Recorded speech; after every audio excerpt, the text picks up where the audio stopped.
नमस्कार मु जूली आपण मैंने देखुं जूलीस किचन डायरीज।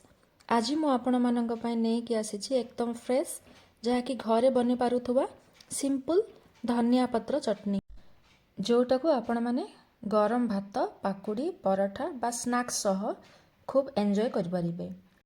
तेबे चलंतु आरंभ करिबा आम रेसिपीटी।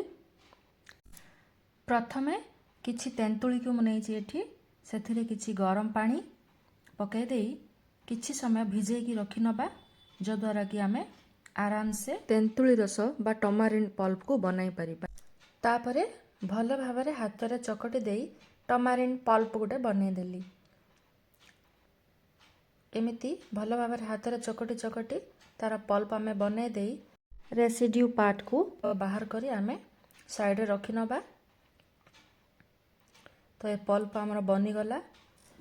प्रथमे धनिया पत्र को भल भावरे धोई नहीं पानी छाड़ी दियंतु तापरे जार रे देई दबा। मु एठी 2 बिडा नेछि आपण चाहिए आपण मुताबक नेबे।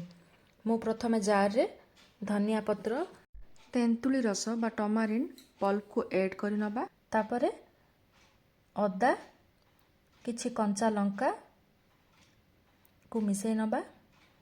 तापरे सेथिरे गुड़ को एठी दे दबा। आपण चाहिए चीनी भी एठी ऐड कर परिबे।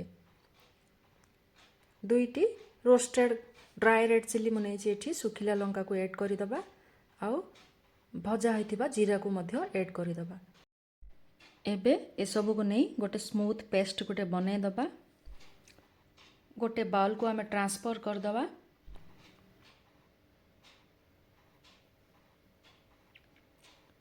तापरे आमे एथिरे टेस्ट अकॉर्डिंगली सॉल्ट ऐड कर दबा। याकू आमे भल भाबरे मिसाई देई हमरो धनिया पत्र चटनी रेडी करि नबा।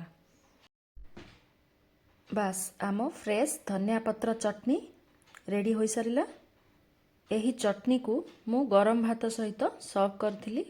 आपण माने आपण पसंद अनुसार पकुड़ी बरा बा स्नैक्स सह खाई परिबे। सिंपल हेल्दी आउ घर टेस्ट रे फुल।